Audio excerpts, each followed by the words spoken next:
Uh, semantic features of religious translation. We have covered the syntactic features of Islamic translation or religious translation in general, and we talked about the lexical features also.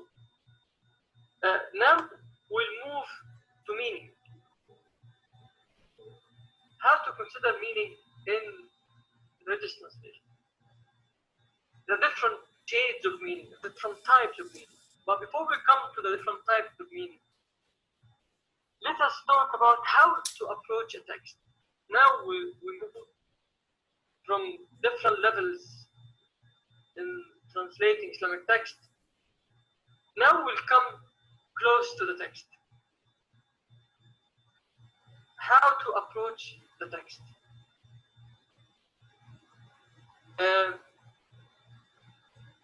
Before we start translating the text, we need to have a look at the history of the text. Does the text belong to early period of Islam, early centuries of Islam? Does it belong to, for example, a couple of centuries ago, or is it a modern text? Is it a Friday talk, for example, given in a mosque today? Why I raise this issue? Because word meaning change across the time. Words undergo various types of change. The word senses may be extended, restricted, or replaced in all living languages. If the word meaning exists to change, I think you will have, at the end of the day, a dead language, like Latin, for example, or other languages. If the language is like a human being, it grows, it dies, okay? So the word senses may be extended, restricted, or replaced in all living languages. In English, in Arabic, right? Some people say, no, Arabic is not, it doesn't undergo that kind of a change because Quran, Hadith. But I'll give you some examples today that you need to put in mind when you start translating text that contain similar words.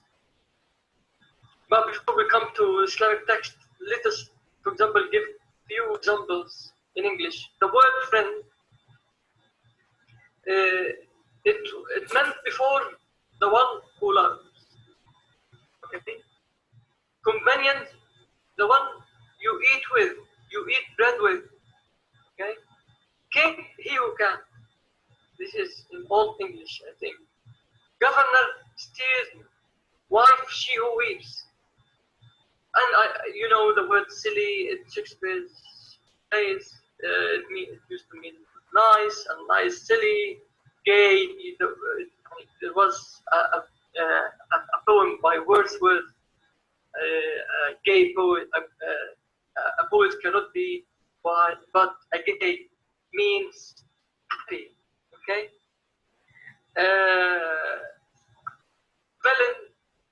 Villain. You know the word villain. What does the word villain mean, everyone?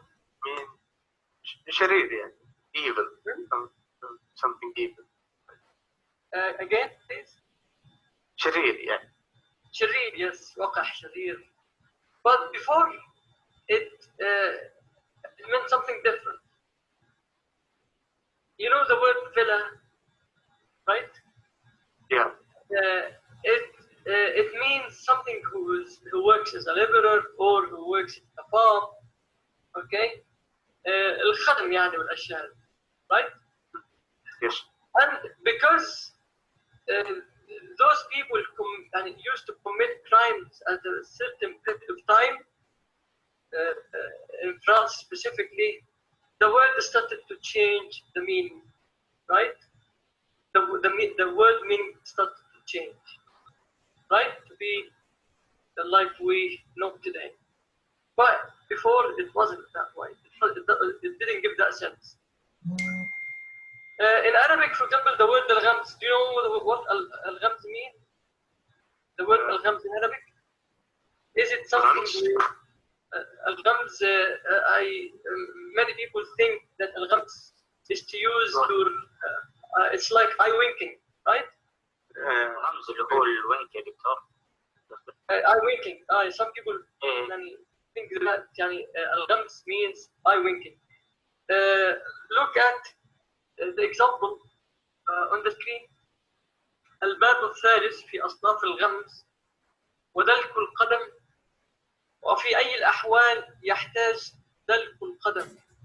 الغمز ثلاثة أصناف، منه صنف يكون بدلك شديد مفرط الشدة يصير به البدن إلى حال انتفاخ ولا تثبت فيه أصابع الغامز على موضع واحد من البدن صعدا وسفلا أو وسفلا، وهذا الصنف من الغمز اسمه الدلك به أولى من اسم الغمز. Look at how it's translated on the different sorts of massage, right, and rubbing of the feet. Yes. In which circumstance, what kind is needed, and when foot massage has to be applied. Look at how the word al-ghams is translated here, because this is text from it was written 10 centuries ago, and the word al-ghams is used for massage. Okay? But today you have got different meaning for the word al-ghams. Look at another example in Arabic. واستبق الباب. This is a verse from the Quran. واستبق الباب وقدت قميصه من دبر.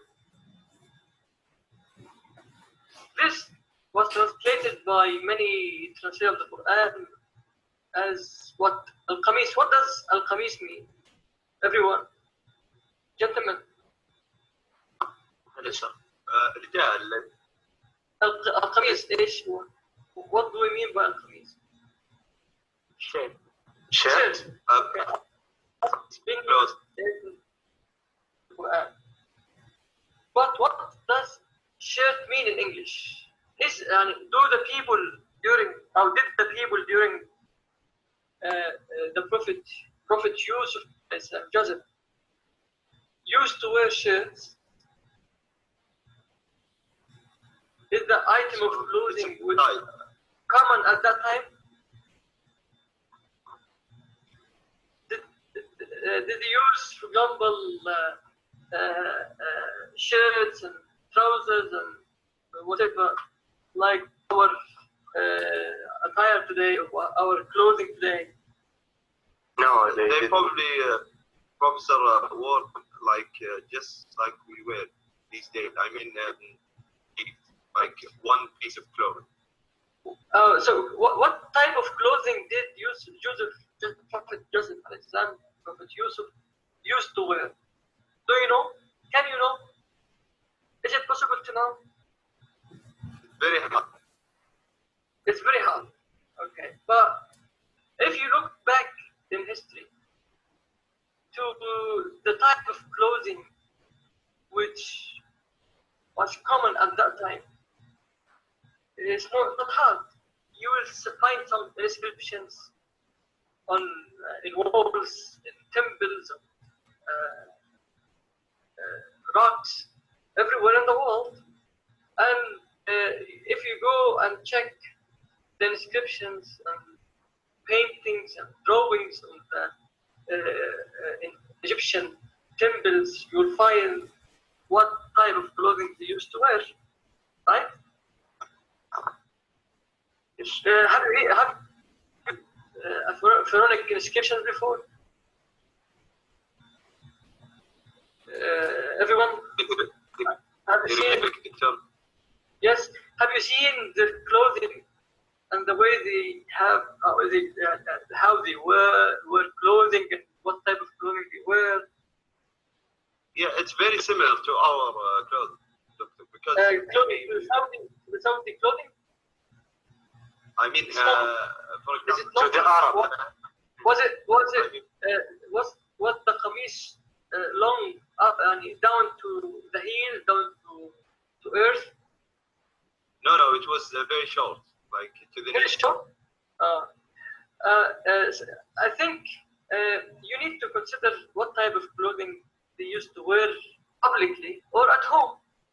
And when we go, for example, outside, we used to have some different clothing than those we use indoors, right? So the same applies to every culture. When they stay at home, they have nice clothing, not something which is very close to. Have you watched a movie by Crow? The Gladiator, yes, The Gladiator. The Gladiator. Have you seen? I have seen that movie? Trailer. Okay, Yeah, do you remember The Gladiator and what type of clothing he used to wear? Yeah, they are using like war clothing. Yes, yes. What is the difference between the gladiator's clothing and the emperor? The gladiator is one, a lay person. He used to wear something which is not as fashionable as that of the emperor, or not as expensive as that of the emperor. Okay, it's very light. It's not expensive. Something which can be you can wear it at home. You can wear it even outdoors. Remember that type of clothing he used to wear all the time, the gladiator.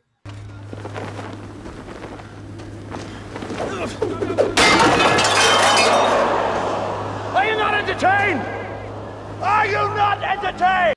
Anyway, I think if you, I think what Joseph, peace be upon him, used to wear is very close to what the gladiator used to wear, right? It's something which is very close to what we wear at home. Or what, do you know, I think it's very close also to the Pakistanis as well. It's not that long, it's not also short, right? It's also very close to the Egyptian inscription. It's not very long, it's not short, right? It's not shirt. The shirt is short, right? Yeah. The shirt is up to down to one's waist, right? But what the gladiator used to wear is longer, right? I think can we find the meaning now for the word qamis? What did the word qamis mean? What does the word qamis mean in Saudi culture? Qamis. Like a blouse, doctor, with the long sleeves. Yes. So, do you wear it at home or outside? Qamis. I think both. Both, but you can use. I think here the word thobe. Thobe. Can you call thobe qamis?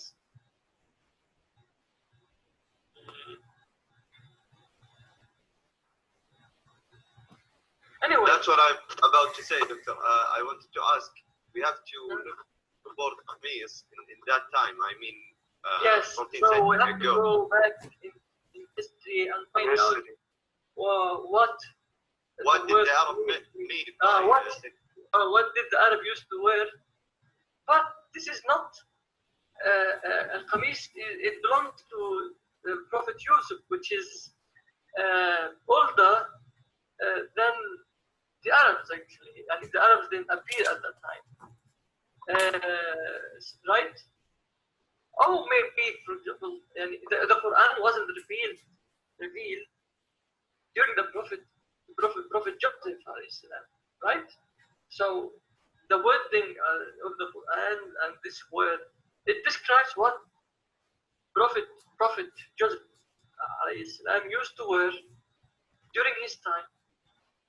And like many examples in the Quran, like the word dinar, or dirham, the word dirham. Dirham, was it the coin of the currency, the common currency in Saudi Arabia at that time, or in Egypt at that time? Dirham. In Egypt. وشروه بثمن بخس دراهم معدودة. دراهم. The word dirham, or was it the common currency at that time, dirham? It was. Yes, but how can I know, and to what, and how long it lasted, this currency? So the point is, we need to find out what type of material culture that existed at the time, and then we can find out how to translate it later. So translation is not just open the dictionary and pick the word like you did before, you Google it and that's it. Now you have to open the history as well. Not just to open the dictionary, you need also to open the history, right?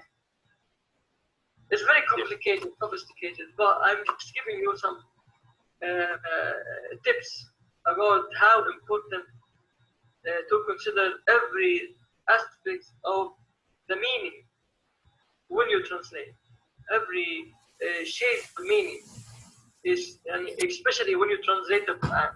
When you translate the Quran, you need to open everything. Open the history, open the dictionary, open the culture, social behavior, social custom, everything, habits, right? Yes. I think to translate the word qamis into shirt, it won't be appropriate. So we need to go and check what type of clothing did Prophet Joseph alayhi salam used to wear, and then we'll learn how to translate it. I know, but I'll leave it to you to find out, and next lecture you can give me the right answer, right? Instead of saying shirt, could we use like saying cloth to not be more general? You're jumping to what I'm going to say later. If you can't find the right answer of the exact meaning, what can I do? We can give a general sense. We'll talk about how to find a more general sense to some words that we don't, or we can't find the exact meaning, or the exact meaning is not found at all. So now we move to the genre of the text, the field of the text, the domain of the text. Text which belong to different genres or registers may differ in their linguistic characteristics, also word usage, and meaning may differ from one domain to another. The journalistic articles employ different linguistic features than those used in fiction. Science fiction, academics, philosophy. In each area, sometimes we may find different meaning, different style. So we need to put that in mind when we, for example, translate Islamic text or Christian text, religious text in general. And let me give you an example about how important to consider the field and how would change across the fields or disciplines or genre. Can we translate the word madda across the following genre? Education.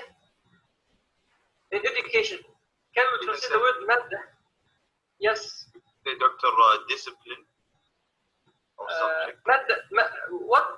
can we translate the word madda in education?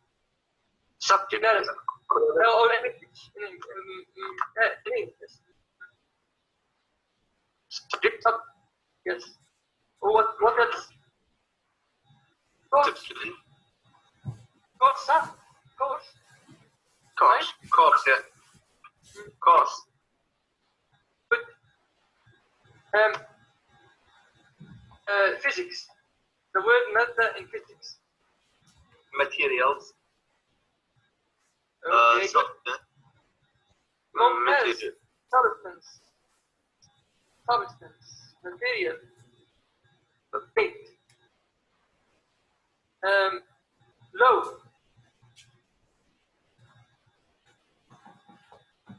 Low. In low. How can we translate the word? Law. Oh, yes. will be Low. I can't hear you. Yeah, a bell. Bill? Yes. No, the word matter in low. Article. Article. Great. Yes. Who's speaking? Who's speaking? Faisal. Faisal Adel. Yes, Faisal. Wonderful. Literature. Literature.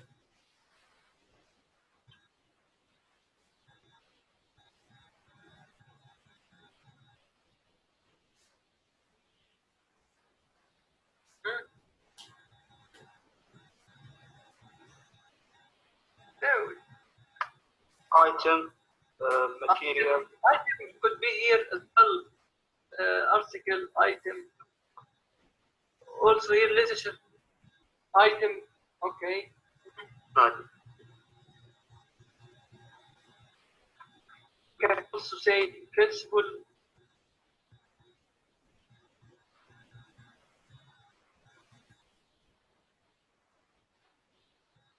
Factors.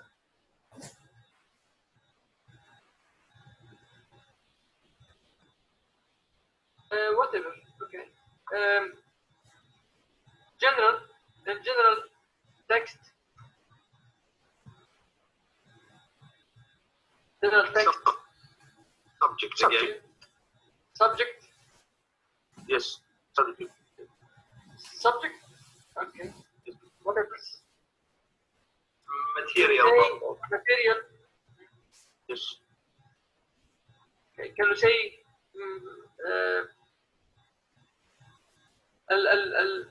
for example الدرس يشتمل او البحث يشتمل على 4 مواد. 4 مواد.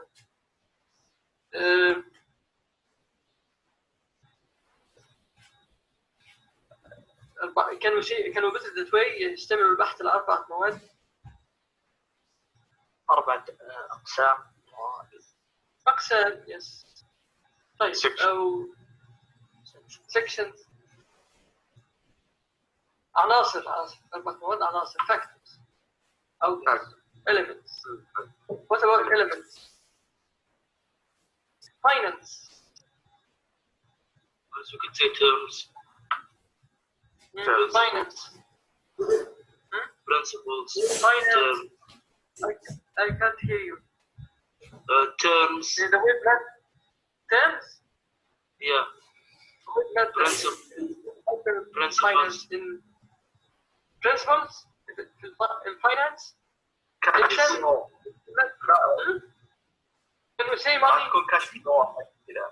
Money, yes. Money, property, الشهري. Finance, right? I think we use it in local language. When you say المادة أو إنسان مادي, right? Yes. Now we'll move another exercise now. Another exercise. In what context or situation would you find the following items? Following words or phrases. سنة ضوئية. Where can you find it? Astronomy, doctor. Physics. Physics, yes. Astronomy. How can we translate? How can we translate it? Right here. Wonderful. فعل الخيرات. Religious text. Religious text. How can we translate it? Charity. Good deeds. Good deeds. Good deeds. Okay. Okay. مسحوق. Where can we find it? Maybe science or general. Physics. Chemistry. Chemistry. Chemistry. Yes. Chemistry. Okay. How can we translate it? Powder. Powder. Yes. ضربة حرة. Sports. Sports. How can we translate it? Wow. Free kick. Free kick. Yes. Free kick. Okay. غارة. War. History. Geography. History. You can find غارة in history. Can we find it in geography? No. غارة. History. Also war and yes. It's called raid. Raid. غارة means raid. Yes. رياح جنوبية. رياح جنوبية.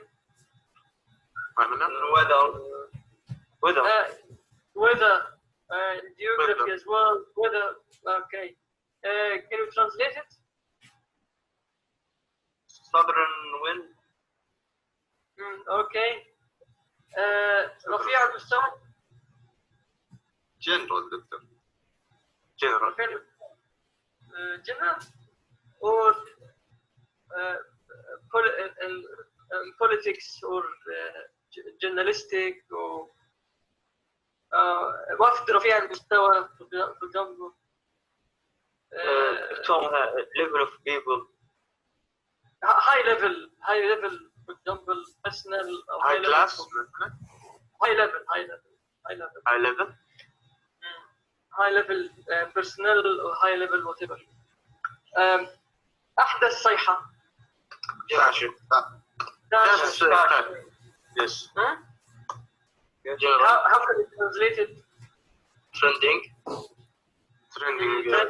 Yes. Trending. Okay.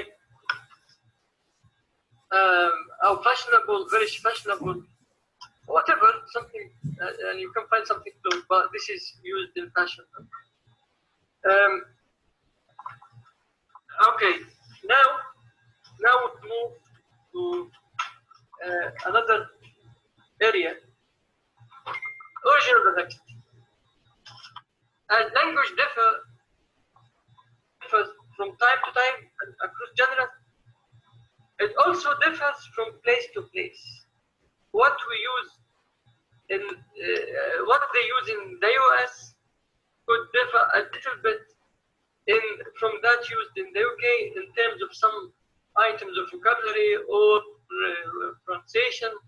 For example, the word bill, it's a piece of paper or money, paper money. In UK, banknote, it's used as banknote. The demand for payment, فاتورة مثلا, UK. First floor, the floor where you enter a building. In the US, اللي هو الدور الأول, الأرض دي and the floor above the one where you enter in UK. يعني الدور الأول والدور الأرضي. Do you know the difference between الدور الأرضي والدور الأول? Yes. Ground floor. Ground floor is used in the UK, and then the first floor. Okay. In the US, the floor where you enter the building, this is like the ground floor, right? In the UK. Yes. The point: gas, fuel for vehicles, fuel for cooking and heating. Gas in the UK, fuel for cooking and heating, not for fuel. Okay. Not for vehicles, right? Right? Yes. If we go to Arabic, we can also have that sort of variation. The word, for example, arrest could be in Egypt al-qabd, to arrest someone, or hajj or tawqif in Syria, and also in Saudi Arabia. What do you call it? to arrest somebody. القبض يعني. Like توقيف. Yes, توقيف. But we don't have it, the word توقيف in Egypt. Test, اختبار. But in Syria they call it فحص. Here also اختبار. Mobile phone. محمول. In Egypt we say محمول. But here we say جوال أو خلوي. خلوي, where have you heard about خلوي before? Yes. Here Here, قديم. القديم. يعني old fashion. Okay, table منضدة أو عندنا بنقول ترابيزة لكن بنقولها منضدة. هنا بيقولوا طاولة. I'm talking not about the slang language. منضدة is used in modern classical Arabic. Potatoes, we say batatas, but here in Syria they say batata, right? So the point is different locations give different also language variation, right? This should be considered in translating when we start translating, for example, a text. Now we'll move to another element or another factor you have to consider before you start translating text. We need to consider the function of text. And we have got different functions. Sometimes you have got informative text, where we can find information. We are only concerned about information, the informative text. So the best method is to focus on the content of the source text. To give, for example, academic articles, we only focus on information, official documents, academic articles. Operative text contain messages which are intended to persuade the receiver to undertake a certain course of action, such as buying a specific product or voting for a particular political party. And this is also this should also be in you need to bear it in mind, because the lexical choice will differ. Expressive, with this type of text, we focus on the form of the source text to render the aesthetic feature of a text, particularly literary genres. Here we consider figures of speech and also the style and everything. Here we talk about not about the information. We need to make our point more aesthetic or more appealing to the reader. Now we'll have an example. Look at the example in Arabic. فيروس كورونا يقتل 50,000 شخص. This short sentence can be translated and 10 style. We can use 10 style or 10 methods to translate this short sentence. For example, coronavirus. Who can read the first one? I can. Yes. Coronavirus killed off 50,000 people. Okay. What about the second? Coronavirus killed 50,000 people. The third? 5,000 people died because of coronavirus. Okay, good. Next. Coronavirus claimed 50,000 lives. Coronavirus wiped out 50,000 people. Coronavirus took a toll of 50,000 lives. Coronavirus decimated 50,000 people. The fatalities of coronavirus totaled 50,000. Right?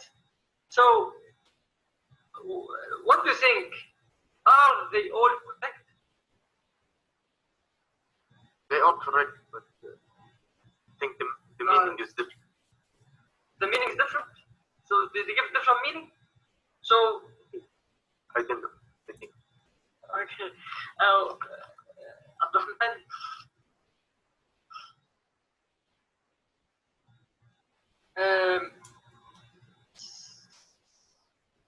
Ziad? They all give the same purpose, which is the meaning, but all of them have different uses. For example, we see the last one, the fatalities of coronavirus total 50,000 people. We could see it in the news, or it all take a special place. For example, the last one we could see it. Someone say it in the news, but the first one we could say it in general. Let's say a common place. I think all these the variations of English language. Yes. So it depends on what area you are translating.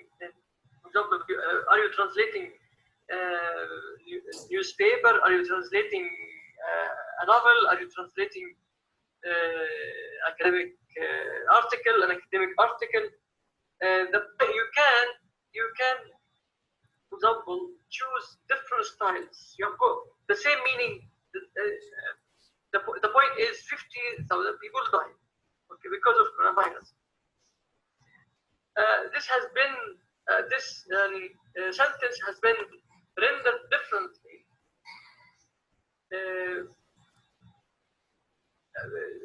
Starting from giving information up to giving aesthetic feature, figures of the speech. For example, look at wiped out or decimated.